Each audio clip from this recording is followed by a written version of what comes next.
Bueno, pues hola, ¿cómo están todos? Muchísimas gracias por estar aquí, Selperianos.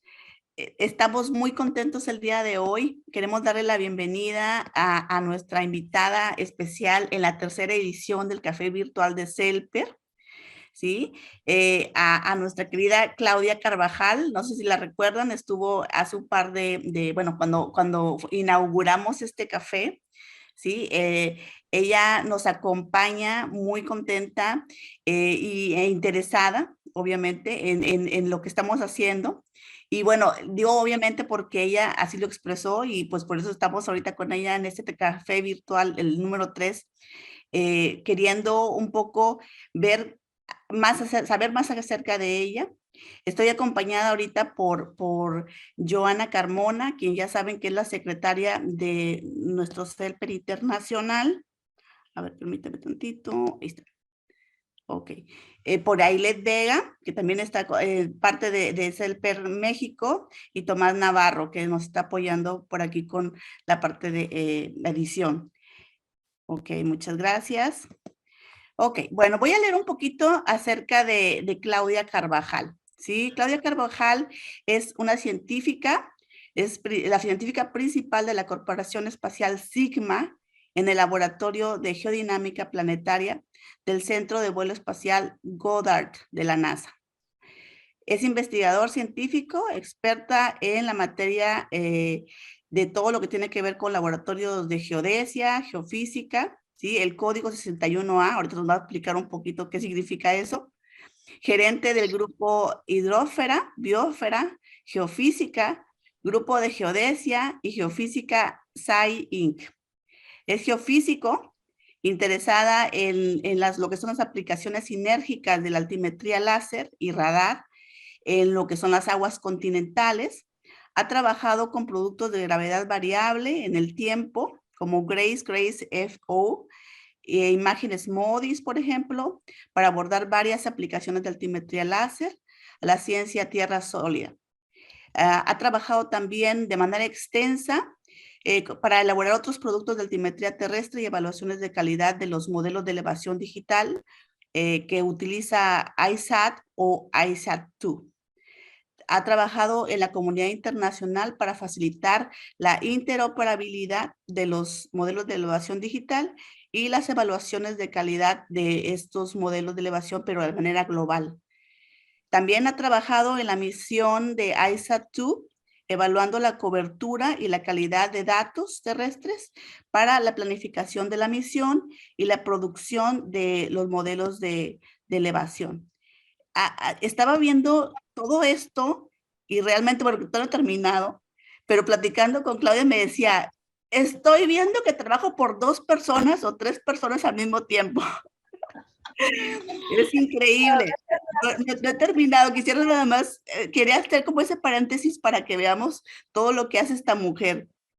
Trabaja también en el proyecto de geodesia espacial del Servicio Internacional de Medición de Distancia Láser, coordinado y dando el seguimiento a través de lo que es el satélite láser de las misiones científicas de ingeniería, organizando participaciones de reuniones, talleres y todo lo que tiene que ver con la comunidad científica geodésica. También ha preparado o documentado informes para el ILS y para el Sistema de Observación Geodésica Global. Además de todo esto que ella hace, trabaja obviamente con diferentes asociaciones de Latinoamérica. Veo aquí a Perú, ¿verdad? En las operaciones SLTR y TLRS-3 de Arequipa, Perú, y algunas interacciones de gerente de operaciones con redes de la NASA.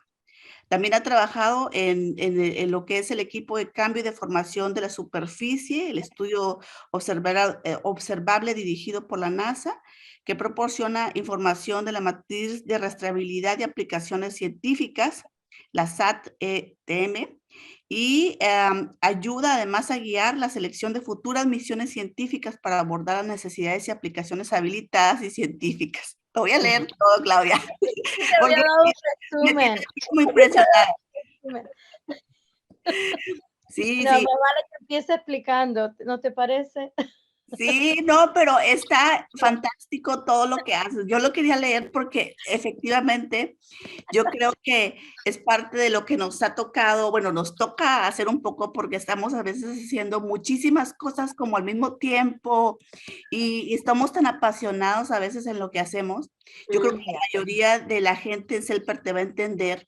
precisamente porque lo vemos. Y me alegra que lo hayas puesto de esa manera, porque la razón en la que estoy involucrada en tantas cosas no es solo porque es lo que me da el trabajo que me paga las boletas, digamos. Es porque obviamente me interesa muchísimo lo que hago y me encanta trabajar con la gente con la que trabajo. Obviamente, es el motor que me lleva. Aparte, me gusta estar ocupada. Pero para empezar, yo solía trabajar para Sigma Space, ahora trabajo para SCI, es Oh, ok. la misma compañía para la que trabaja Sabrina. SCI es uno de los tiene el contrato de Hydrosphere, Biosphere and Geophysics, en el que yo trabajo como gerente de un grupo a cargo de organizar el trabajo que se hace en esa parte de apoyar geodesia y geofísica. El laboratorio 61A es el laboratorio de geodesia y geofísica en NASA Goddard Space Flight Center, que está en Greenbelt, Maryland, y es donde yo vivo y trabajo. Vivo en Columbia, Maryland, que no es lejos, un poquito más al norte y al oeste. Pero he trabajado en este campo desde hace muchos años, obviamente, has leído. 25 años de trabajo en la NASA. Estoy acá desde el 97, después de que había trabajado mi doctorado en la Universidad SUNY Binghamton, a la que vine y hice un máster en sismología, que es básicamente mi campo de estudio desde la universidad. Soy geofísica, pero en particular sismóloga. Y siempre he estado interesada en lo que es estudios de la Tierra y, como vos dijiste, la parte sólida de la Tierra más que nada, aunque ahora también estoy haciendo investigación que tiene aplicaciones a lo que es las aguas continentales. Um, y ¿De como dónde dije, eres, Claudia? soy de Argentina, San Ya. Juan, Argentina, originalmente. Y estudié geofísica aplicada, ya exploración, que es la geofísica más conocida, aparte de universidades que tiene también estudios teóricos. Cuando yo vine a hacer el máster, empecé a trabajar estudiando mareas atmosféricas, porque era la oportunidad que tenía de tener dinero como estudiante y un tuition waiver que me ayudara a pagar los estudios. Y de ahí en más, conversando con ese profesor, enterándose él de que yo estaba más entusiasmada con lo que era sismología y hidrogeología, que eran dos áreas que estaban mucho más aplicadas a los problemas que se tenían que resolver en una ciudad como San Juan, Argentina, que es en clima semiárido. Me presentó a otro profesor que era sismólogo y tenía un grant, tenía dinero desde la Fundación Nacional de Investigación de acá de los Estados Unidos para estudiar lo que se llaman terremotos cuyas fallas no aparecen en la superficie, se llaman blind thrusts. Oh, So, mecanismo reverso, pero que no aparece en la superficie. Y eso fue lo que estudié para mis estudios graduados y después empecé a estudiar cómo se podían modelar terremotos de altas magnitudes e intensidades con fuentes que eran propagadas. Y bueno, sismología teórica fue lo que terminé haciendo. Y sí, después con mi experiencia en hacer análisis de ondas, signal processing, y con el hecho de que estaba enseñando como adjunto cuando mi consejero tuvo sabbatical, le ofrecí a la universidad si podía enseñar una clase de geofísica que él solía enseñar cuando él no estuviera. Me dieron la oportunidad de, como estudiante graduado, ser profesora de una clase de geofísica de la universidad y la hice por 2 años y después también enseñé oceanografía en el verano y participé en otras cosas como Languages Across the Curriculum, en clases como enseñando clases como energía y el ambiente, por ejemplo, en 2 idiomas, en español y en inglés. Y entonces los estudiantes hacían trabajos prácticos en los que leían artículos en castellano, los comentaban en mi clase en español para tratar de fomentar el uso de otros lenguajes en las ciencias. Y bueno, obviamente tenía mucho interés en enseñar. Tuve muchas oportunidades de hacer, de participar en clases como Teaching Assistant de geología y de geofísica. Y después de eso tuve la oportunidad como profesora de conocer a alguien que fue mi TA, mi Teaching Assistant, y el padre de ella estaba involucrado en este contrato, el anterior al que estoy trabajando ahora, con el que yo vine, y él era el que estaba a cargo de ello, apoyando todo lo que era investigaciones geológicas, de geodesia y de geofísica en Goddard. Y entonces me dijo, we need people like you, necesitamos gente como vos. Y me dice, ¿por qué no aplicas? Entonces, bueno, cuando se me acabó el dinero como estudiante, apliqué para un trabajo habiendo conseguido uno de esos practical training y así vine a Goddard. Y bueno, desde ahí he trabajado en todo lo que estabas mencionando. Me Aplicaciones encanta. de altimetría láser a básicamente un montón de cosas aplicadas a la Tierra. Me, Y me encanta. Me encanta Ya, porque está súper aventada, echada para adelante, como decimos nosotros, ¿no? Carlos Latinos. sí.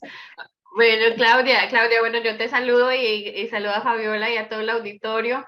De nuevo, pues muchísimas gracias. Ya aquí Fabiola ha leído de manera resumida todo lo que haces y bueno, agradecerte esta participación porque además de todo lo que haces, pues sigues apoyándonos y nos sigues apoyando como organización en Latinoamérica. Te damos muchas gracias por esto. Me ha gustado mucho en tu introducción porque nos ha tocado a cada uno y también pues tenemos en este grupo muchos jóvenes, ¿no? Y esta parte de que tú tenés una pasión en tu carrera, pero ha llegado una oportunidad que tal vez no se alineaba con lo que inicialmente te apasionaba, pero agarraste la oportunidad, así nos toca muchachos, agarrar las oportunidades y vamos viendo cómo en el camino también nos vamos apasionando y vamos encontrando gente que nos van impulsando esta pasión. Muchas gracias por compartir esto, Claudia. Entonces, bueno, vas en el momento en que ya pasas tu maestría, pasas tu doctorado, llegas al Goddard y acá cambia un poco esta parte de la parte de que te gustaba la sismología y ahorita entiendo que cambia un poco el enfoque de tu trabajo.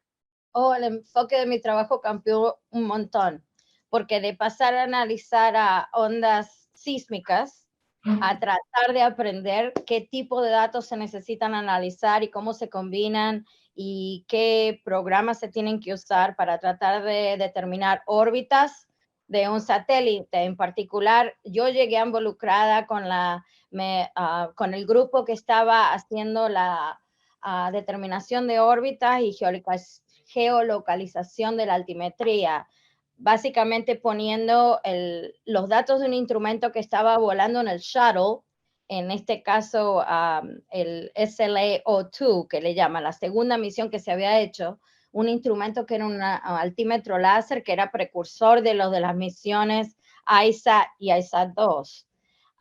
Estaba volando y teníamos que hacer la geolocalización de esa altimetría y aprendí a cómo computar órbitas, la experiencia que había tomado como estudiante graduado en geodesia terminó siendo amplificada un montón tratando de aprender con los expertos de determinación de órbita en Goddard y estaba en ese tiempo en lo que se llamaba el laboratorio de Space Geodesy. Y trabajé con muchos de estos geodestas expertos y bueno, aprendí a trabajar con ellos a computar órbitas y geolocalización, altimetría y me consideraban te lo digo en inglés que me sale más fácil, Data Product Geolocation and Documentation Lead. Mi trabajo era básicamente agarrar esa base de datos, utilizar todos los otros datos de rastreo que se hacían por distintos medios para tratar de ubicar el shuttle donde estaba, hacer correcciones por la attitude, como estaba moviéndose, que si ves al láser que apunta a la Tierra, eso lo cambia cuando se mueve el satélite, hacer todas las correcciones posibles para tener la mejor ubicación de esos datos en la superficie de la Tierra y después documentar todos los procedimientos. O sea que era todo eso y también trabajando con los científicos que hacían lo que era el procesamiento de las ondas, que te ayuda a mejorar lo que es el timing, el tiempo que le toma al láser ir y volver cuando rebota de la Tierra, que se traduce en distancia. Y esas distancias básicamente te ayudan a mapear la Tierra, elevaciones en la manera más correcta y remotamente. Y bueno, pasé 3 años, creo, haciendo eso y también volvimos a revisar los datos de la misión SLO-1 para mejorarlos. Y después de eso empezó la misión ISAT, que estaba en preparación de hace muchos años, y trabajé con el grupo de calibración y validación de los datos. Antes de que voláramos, tratábamos con medidas en el laboratorio de ver lo que podíamos encontrar. Y después de que estábamos en órbita, agarrábamos esos datos y los comparábamos con los datos anteriores y mejorábamos correcciones. Y, Claudia, disculpa, te interrumpo. Cuando tú hablas de un dato de laboratorio, ¿te refieren a ya unas mediciones que se han hecho previamente terrestres o esto es simulación? ¿Cómo se hace este match? Dos cosas distintas. Cuando te digo del laboratorio es cuando se está armando el instrumento. Okay. Hay una fase de testeo en thermal vacuum porque tienen que asegurarse que el instrumento va a estar equipado con todo lo que necesita o desarrollado de una manera con componentes que ya están calificadas para estar en el espacio, porque en el espacio el ambiente es mucho más distinto que si lo tenés acá en temperatura de un laboratorio. Entonces lo hacen pasar por ejemplo, thermal vacuum chamber testing o acoustic testing. Lo tenés que asegurarte que el instrumento está es capaz de pasar por las vibraciones de cuando es el lanzamiento, por ejemplo, y todo eso. Entonces, se hacen test de la medición esa del rango, la distancia, en laboratorio, que después se comparan con las que se hacen desde el espacio. No sé si los he perdido, pero... No, bastante interesante. De hecho, yo te quiero preguntar, ¿qué de diferente veas? Porque yo sé que tienes 25, a lo mejor hasta 30 años trabajando con todo esto y ha evolucionado muchísimo. Pero, ¿cuáles son las principales diferencias que tú observas en cómo ha evolucionado la tecnología láser?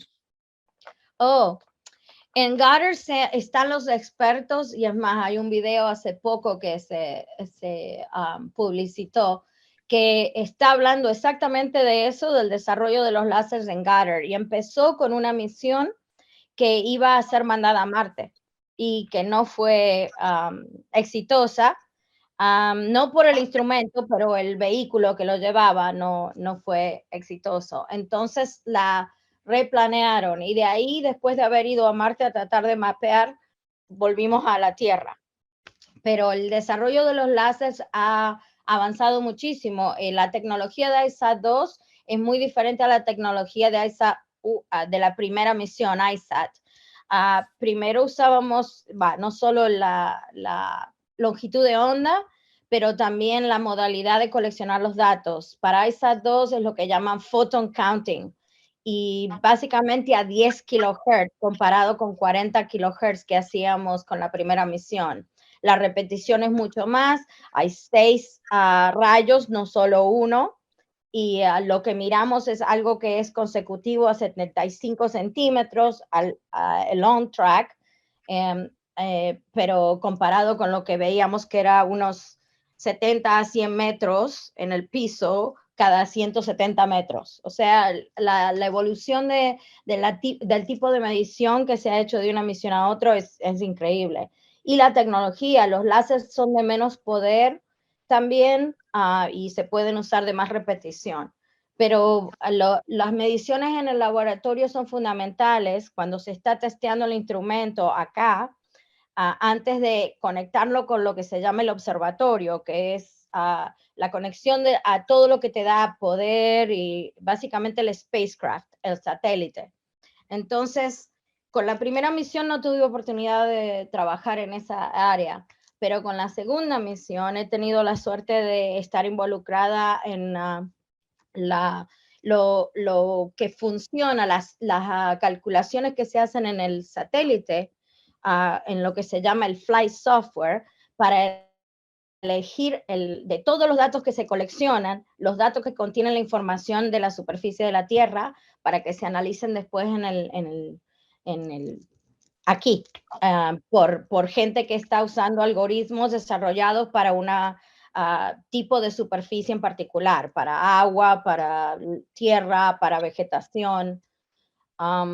Y bueno, ahí miré más o menos, aprendí acerca del ciclo entero de una misión, desde cómo se planeaba, a cómo se definían requerimientos, a cómo tenías que hacer los tests particulares para probar que estás cumpliendo con esos requerimientos, que todavía lo estamos haciendo una vez que ya estamos en órbita. Y bueno, he tenido la oportunidad de ver el ciclo entero y muy contenta de haberlo hecho, obviamente. Pero Qué increíble, qué increíble. Veo que, híjole, aparte de que adoras lo que haces, porque obviamente me es obvio que te encanta, nos queda siempre la duda, porque obviamente, pues somos mujeres, ¿verdad? Y eso es independiente de tu vida personal, nos queda siempre la duda, ¿cómo equilibras tu tiempo para poderle dedicar tanto a la ciencia y tener ese balance que se requiere para poder continuar? Bueno, en eso poco consejo te puedo dar, porque realmente poco equilibrio he tenido todo el tiempo y puedo decir que la suerte que no he tenido en algunos aspectos, como por ejemplo, no tengo hijos, por ejemplo, no tengo ese tipo de obligaciones que me hagan volver a casa a cierta hora, y bueno, he tapado agujeros con otras cosas, obviamente. Me mantengo ocupada de esta manera y bueno, no necesariamente totalmente por elección, pero así ha sido la historia. O sea que en ese sentido te puedo dar poco consejo en cómo equilibrar. ¿Cómo lo equilibro yo? Lo que me funciona a mí es que si estoy súper ocupada durante la semana o alguien me dice nos vamos a distraer a ver algo o a salir a hacer algo, o en el fin de semana vamos a visitar algún lugar, o cuando me da el tiempo viajar y conocer otros países, lo hago. No me importa cuándo, acomodo las cosas, las muevo, porque obviamente tener la oportunidad de distraerse y divertirse es muy importante, y para mí lo hago así cuando lo puedo acomodar. Por otro lado, obviamente me ayuda el hecho de que me interesa lo que hago y me parece divertido. Y en general mis amigos son gente con las que puedo discutir todo. Aprendo de ellos, no importa si son ingenieros, si son científicos, si son sociólogos, si son managers, si son partners, no me importa, así me divierto. Me divierto hablando y aprendiendo de otras disciplinas y otras cosas. Bueno, se convierten en familia, ¿no? Al final, digo, tenemos, sí, o sea, al final tenemos, yo creo que una visión de que una mujer tiene que ser mamá, y no necesariamente, o sea, como dices tú, a veces es la vida la que nos pone los retos, a veces es una decisión de cada mujer tener o no tener hijos. Pero al final del día tienes familia, y la familia puede ser tu familia de sangre o puede ser familia que has construido, y que mucha de esa familia a veces es la misma gente con la que colaboras, porque tienes que gastar o invertir tantas horas de tu vida con esa gente. Entonces, se convierten en familia tarde o temprano. Totalmente, es cierto. Y eso ha sido desde el momento en que vine a la universidad, porque mi familia no era mucho de viajar, era yo de provincia chica, en esa época no había internet, era difícil conectarse por teléfono y básicamente escribíamos cartas, snail mail, como en la antigüedad. Pero a mí todavía hasta el día de hoy me gusta escribir cartas, pero ahora es mucho más fácil mantenerme en contacto con mi familia en la Argentina. Y mis amigos, mis compañeros de la universidad, obviamente, todos qué sé yo, a mí me encanta tener gente cercana donde hago, amistades que son bastante profundas. Y si no, los que son, como dicen acá, acquaintances, los que no son tan amigos, son amigos igual. Y si algún día necesitan escucharme, los escucho, y si algún día necesitan ayuda, los ayudo. Pero obviamente tenemos como dicen, core de amigos que son más cercanos y que son nuestra familia, y a veces también esos incluyen nuestros compañeros de trabajo, como vos decís. Si no trabajando en la misma área, en otras áreas, pero que nos conocemos profesionalmente. Y obviamente siempre se mantienen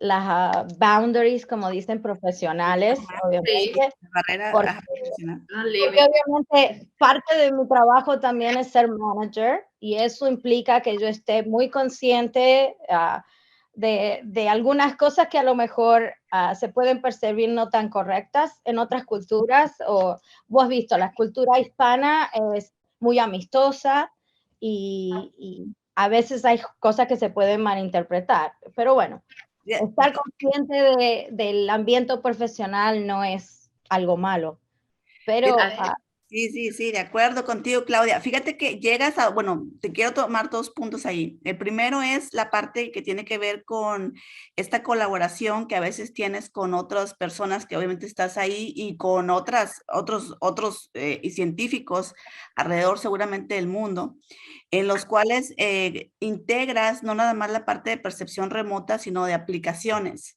¿verdad? Eso es por una parte, que me gustaría que nos comentaras acerca de cuál ha sido tu experiencia en esta aplicación de todas las tecnologías que tú has manejado en proyectos de colaboración multidisciplinarios o de aplicaciones. Sí, de preferencia en Latinoamérica, pero no tiene que ser en Latinoamérica. Cuéntanos. En particular en Latinoamérica, un par de cosas que he hecho, como te dije, trabajando con altimetría láser, sabiendo cómo seleccionar los datos que son de mejor calidad de elevación. He hecho evaluaciones globales que incluyen a Latinoamérica de lo que son modelos de elevación. Por ejemplo, no sé si alguno de ustedes que esté trabajando en cuestiones de la Tierra a lo mejor ha elegido alguna vez o ha escuchado de un modelo que se llama SRTM. Yes, En el año 2000 el sí, ¿cómo SRTM no? es uno de los modelos de elevación más usados. Bueno, yo empecé a trabajar con ese modelo, a evaluar desde 2 celdas de 1 por 1 grados, way back, porque los coleccionaron a los datos en el 2000. Y antes de distribuirlos, formaron un grupo de validación para que hiciera el chequeo de qué tan buenos eran los datos. Entonces empecé a trabajar ahí con lo que llamaron Research Grade Elevation Model. Y de ahí en más he trabajado hasta recientemente, hasta hace 3 años, fue la última evaluación que hice de la última versión de ese modelo de elevación, que combinado con otro que se llama Aster, se hizo el NASADEM. O sea que he trabajado haciendo eso por muchos años, y no siempre porque me pagaban por ello, porque ya había estado haciéndolo, entonces seguía, y es algo que sabía hacer generalmente en las noches y los fines de semana, lo dejaba corriendo en el background. Y Wow. bueno, me dio la oportunidad empecé con la comunidad que incluye científicos del USGS, el US Geological Survey, y también con otra gente involucrada con las misiones de Aster, de SPOT, de SRTM, obviamente todavía, que hacen altimetría por radar y el desarrollo de esos instrumentos en JPL, el laboratorio en California. Y con esos grupos hemos trabajado en varias oportunidades, evaluando SRTM, evaluando Aster, las 3 versiones de Aster, no solo en Latinoamérica, pero también en las zonas polares y cosas por el estilo. Y después, trabajando en lo que es analizando datos de gravedad, empecé interesada en el problema de una inundación de un dique en China. No sé si han escuchado de Three Gorges Dam, pero en esa zona se estaba por inundar, Gargantas. se estaba por inundar el dique en distintos pasos. y cada uno de esos pasos agregaba tantísimo volumen de agua que era modelado en simulaciones. Se entendía que la misión Grace iba a ser capaz de ver ese cambio en la gravedad. Entonces, con un muchacho que trabajaba en la NASA como postdoc, que había venido desde Francia, trabajando con el jefe de la rama se llamaba Space Geodesy en esa época, Ben Chao, y mi ahora amigo y compañero en esa época, Jean-Paul Bois, empezamos a trabajar, a estudiar los cambios esos de gravedad, analizando datos de gravedad y aparte mostrándolos con cruces de ISAT que pasaban por lo que se llama Three Gorges. Y ese es un paso que era muy angosto y que gracias al hecho de que la altimetría láser tiene pasos seguidos, cada 170 metros con ISAT, podíamos ver clásicamente los gorges, Las gargantas. un río que tenía la garganta con paredes muy, ¿cómo se dice? De alto relieve, digamos. Altas, sí, altas. Wow, qué fantástico. Fíjate que qué bueno que lo comentas para los chicos que nos están viendo, porque escuchando, seguramente que lo ubican, el STMH, el Shuttle Radar Topography Mission, ¿cierto? Es uno de los modelos a nivel internacional más usados por la gente que, bueno, por todo el mundo, pero especialmente por Latinoamérica. Entonces, aparte todo lo que decías de Aster, obviamente también.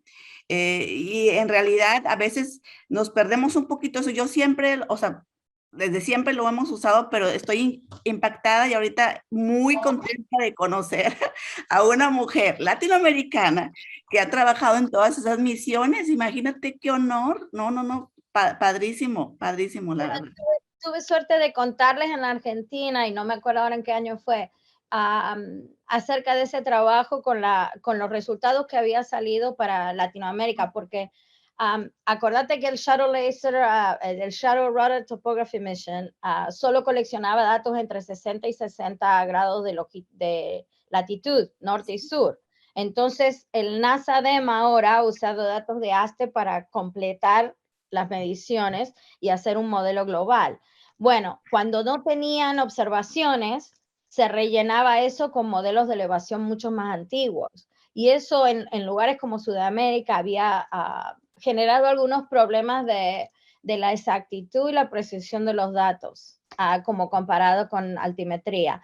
Entonces, el tener una idea global de dónde el modelo de elevación es más bueno que en otros lados, te ayuda a interpretar cualquier cosa científica que estás haciendo usando esos datos.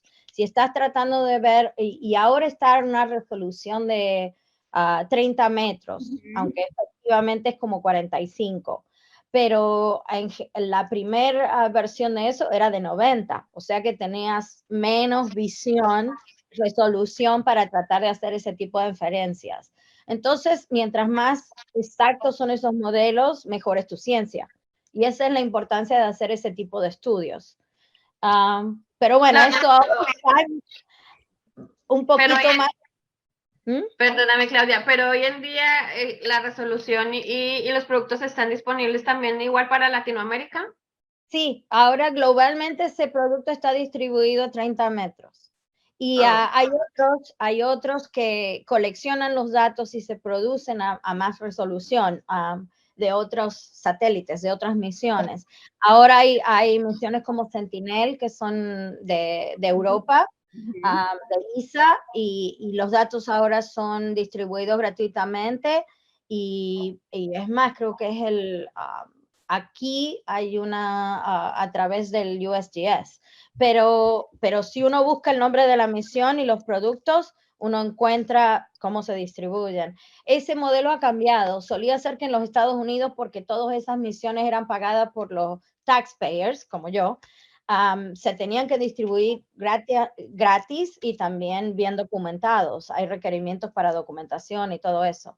Ahora hay un requerimiento más. Todas las misiones que se planean pensando en aplicaciones, como hablaba Sabrina. Uno tiene que pensar en cómo se van a usar esos datos para aplicaciones distintos tipos de aplicaciones que también puedan ayudar con procesos de decisiones en comunas, en municipios, en el gobierno nacional. Entonces, si tus datos pueden ser usados para ayudar con inundaciones, antes y después, si podés ver detección de cambio en los bosques, cuando se quemó un montón de bosques para plantar soja, por ejemplo, eso se puede mapear. Y esos son básicamente el tipo de aplicaciones que pueden ayudar a la comunidad, que se están buscando, planearlas desde el principio, si la misión las tiene en cuenta cuando se está diseñando la misión y el instrumento, saber qué es lo que hace falta, qué colaboraciones se pueden hacer para o comprar datos que puedan ayudar con ese tipo de cosas, o tener colaboraciones con otras instituciones que armen un instrumento que ayuden a obtener esos fines de aplicaciones, por ejemplo. Qué fantástico. Mira, yo tengo una duda porque con todos estos años de experiencia seguro que has participado en infinidad de proyectos. ¿Cuál ha sido el más desafiante o emocionante que has tenido? La verdad es que siempre he participado en misiones de altimetría láser, apoyando misiones de altimetría láser y aplicaciones. Y uno de mis proyectos favoritos, y es muy difícil elegir uno solo, pero uno de mis proyectos favoritos me dio la oportunidad de ir a Bolivia con un equipo que era varias gente de Scripps Institution of Oceanography, que algunos de mis colegas eran glaciólogos. Y obviamente el gol principal de la misión de ISAT era ver los cambios en las zonas polares y también inland glaciers, los glaciares en las montañas. Pero para corroborar la calidad de los datos, hacía falta hacer un mapeo por Kinematic GPS de una superficie que era planísima y que no cambiaba mucho. Entonces eligieron el Salar de Uyuni en Bolivia. Y es una superficie muy grande, y aunque parezca aburrido, nos teníamos que subir a un auto, a una camioneta con un GPS, una antena de GPS arriba, instalábamos recibidores con paneles solares y los poníamos en la superficie de la sal, para así tratar de limitar lo que se llama multiple scattering, interferencia con la señal que rebota desde el hielo hasta donde está la antena, y para poder mejorar la calidad de los datos que recibíamos. Y bueno, hacíamos una grid con la camioneta de 25 kilómetros. Íbamos 5 kilómetros y bueno, tomaba 6 horas hacer eso. La primera vez que lo hicimos, acampamos en el medio del salar, nos levantábamos a las 6 de la mañana, mi computadora era la única que se prendía porque era una pesadísima PC, pero las Macs, que eran mucho más modernas, no querían entrar con el frío. Y bueno, hicimos ese mapeo, pero la superficie del salar era para mí un paraíso. Era como, para mí que no había estado en Antártica nunca, y mis colegas sí habían estado, era como ver ice sheet y totalmente rodeado de volcanes. Era hermoso. Y bueno, a mí me encanta acampar, me encanta apoyar campañas en el campo, esa es otra manera en la que me divierto. Y tuvimos la oportunidad de hacer eso 2 veces, con unos años de separación. Y es una de mis experiencias más lindas. Para mí todavía ese lugar, el Salar de Uyuni en Bolivia, es uno de mis favoritos.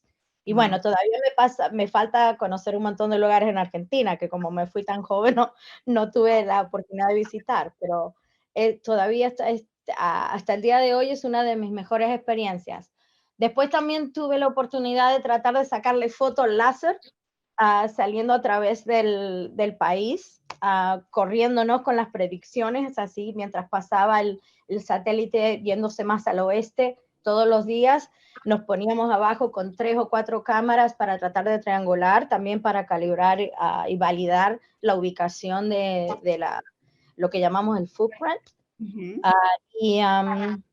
Y bueno, qué sé yo, no sé qué más decirte. Esas son cuando me salgo de la oficina, porque en la oficina mi momento más feliz en una época fue cuando tuve que hacer modelado de las ondas de láser usando un modelo de elevación muy resuelto a 2 metros de resolución que lo había bajado del USGS, coleccionado por un instrumento que estaba en un avión, Airborne Altimetry. Usaba esos modelos de elevación con lo que llaman full surface, o sea, sabes dónde está el canopy, los árboles, y sabes dónde está el suelo, y hice simulación de ondas de láser. Y cuando la primera vez que vi mi simulación y la comparé con la realidad que habíamos coleccionado, y la empecé a mover para ver dónde estaba la mejor ubicación, que era el propósito de mis simulaciones, para saber qué tanto error teníamos en la horizontal en la Tierra, y apareció mi onda y terminó igualita que la otra. Ahí Wow. Ese fue, creo que hasta el día de hoy es uno de los papeles de investigación que está más citado, con mi jefe en esa época, David Harding. Y bueno, realmente esa ha sido mi mejor experiencia en mi oficina, cuando Impresionante. no, simulaciones y la realidad que estaban de acuerdo. Pero bueno, eso hace siglos. Más recientemente, me ha encantado la colaboración que tengo ahora con la gente de Space Geodesy. Ahora que me han puesto a cargo de coordinar las actividades de rastreo por satélite por láser. Yo no sé si ustedes están familiarizados con ese tipo de técnica geodética. Hay varias técnicas, el GPS es la más conocida para tratar de localizar satélites, las misiones que están coleccionando datos de la Tierra. Pero otra de las técnicas que se usa es Satellite Laser Ranging. Y esos son instrumentos en la Tierra, estaciones en la Tierra que usan láseres para tratar de apuntarle a un retroreflector que está en el satélite. Y esa medición te da la distancia al satélite, te ayuda con la ubicación y te ayuda a corroborar o mejorar las órbitas del satélite. Y aparte hay otras contribuciones que hacen al sistema de referencia de la Tierra y todo eso, pero es uno de estos otros proyectos que involucran a gente de todo el mundo. He tenido la oportunidad de trabajar con ellos desde el 2021. He tenido la oportunidad de participar, después organizar reuniones virtuales durante la pandemia para que se juntaran a hablar de la técnica y de la ciencia, y involucrar gente desde Japón a China, a Rusia. Desgraciadamente ahora últimamente las comunicaciones con Rusia están un poco interrumpidas desde el conflicto con Ucrania, pero por otro lado es un problema realmente confrontado desde el punto de vista global, que las networks se necesitan globales. Necesitan el ILRS, el International Laser Ranging Service, es una institución que básicamente funciona por la voluntad de la comunidad global, incluyendo estaciones en Sudamérica. Hay una que ahora está siendo mejorada en San Juan, en mi provincia, que es operada por científicos y técnicos ingenieros en China. Hay otra en Concepción, en La Plata también. Y aunque la distribución del hemisferio sur es poca y esperamos que haya mucho más interés de los países latinoamericanos en tratar de colaborar. Pero por otro lado es muy interesante aprender de la tecnología, aprender de las técnicas y cómo mejoran cosas como las órbitas y las misiones, la ciencia de las misiones. Y bueno, me ha puesto en un rol más de coordinadora que de científica en ese sentido. No tengo que analizar yo misma, pero... Claro, no, pero sabes una cosa, yo creo que llega un punto en el que obviamente tienes que coordinar todo ese conocimiento supervisar, porque no nada más es seguramente la coordinación, estar supervisando que las cosas se hagan, porque al final de cuentas esa es la mejor manera pues de ahorrarnos toda esa curva de aprendizaje. Pero también, por otra parte, yo creo que esa conexión, lo que tú decías al inicio de la parte de los idiomas, o sea, de esa conexión de poder entender en un contexto, no nada más profesional, sino en un contexto, bueno, sí, sí es profesional, pero sería más bien la parte técnica, pero intercalado en todo el contexto global. Entonces, yo creo que es súper buena esa labor que estás haciendo. O sea, al final del día, me parece que esta sesión abre también la puerta para que nosotros, como CELPER, en la parte, al menos de los países latinoamericanos, estemos escuchando un poco más y entendamos un poco acerca de tu trabajo y cómo podríamos pensar a lo mejor en posibles colaboraciones. Me parece una excelente oportunidad, porque aparte te voy a decir una cosa, Claudia. Ay, sí, pues, o sea, te voy a decir una cosa, Claudia. Muchas de nuestras sociedades, en realidad tú dijiste ahorita muy claro, esto solamente sigue trabajando porque tenemos la voluntad. Muchas de nuestras sociedades es así. O sea, realmente hay poco financiamiento, pero en realidad hay mucha gente interesada en seguir creando este conocimiento. Mucho de esto tiene que ver, por ejemplo, las nuevas tecnologías o la inteligencia artificial, que eso me lleva a la siguiente pregunta. ¿Tú cómo integras la inteligencia artificial en todo esto? Yo no la integro, pero Bueno, tengo la dos gente que equipos coordinas. trabajando. Te cuento cómo trato de ayudar a otras personas a que vean cómo la integra en el campo.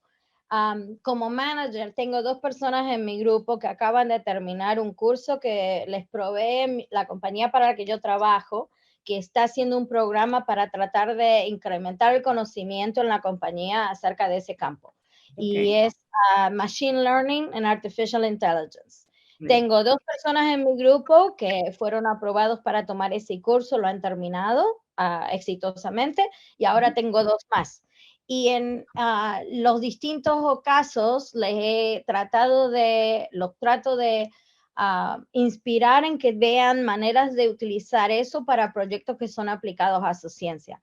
Desgraciadamente ahora hay pocos aspectos de la geodesia, por ejemplo, que están aplicados a ese campo, que se ven aplicaciones de esas técnicas, pero hay otras, por ejemplo, clasificación de el tipo de cubierta de la tierra, land cover classification, en la que se aplica muchísimo.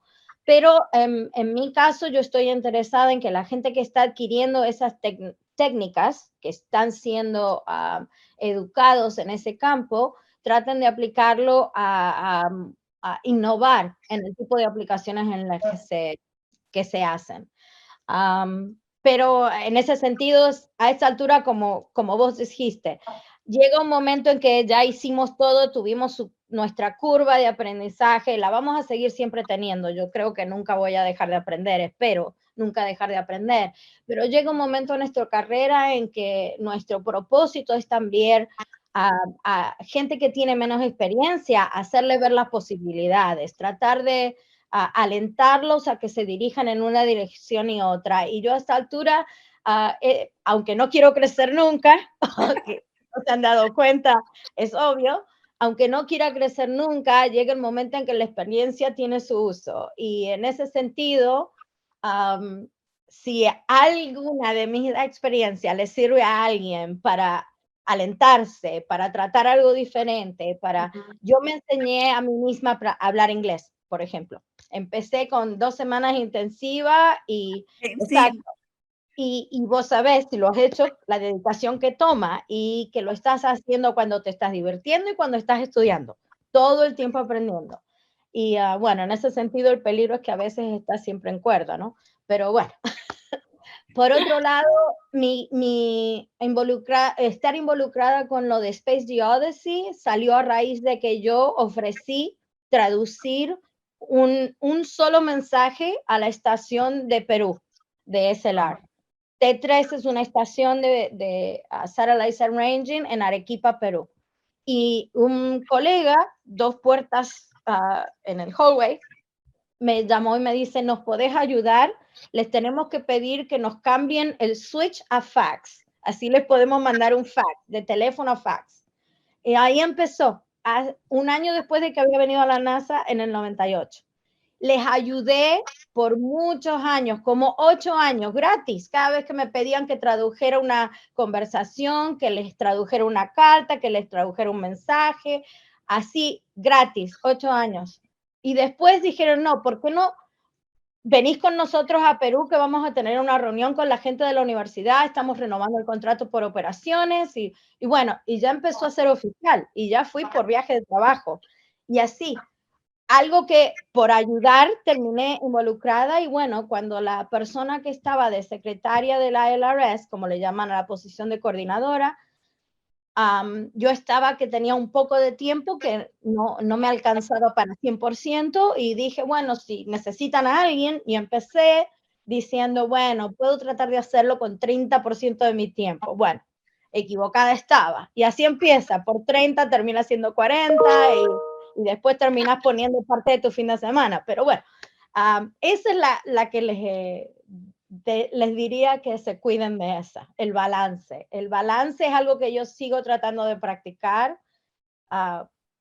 Soy un poco como el Energizer Bunny y no necesito tanto tiempo para dormir, pero bueno, a lo mejor eso me va a agarrar algún día, pero por otro lado, el balance es importante y sí, les digo caution con el balance. Claudia, yo aprovecho que vuelves a tomar el tema.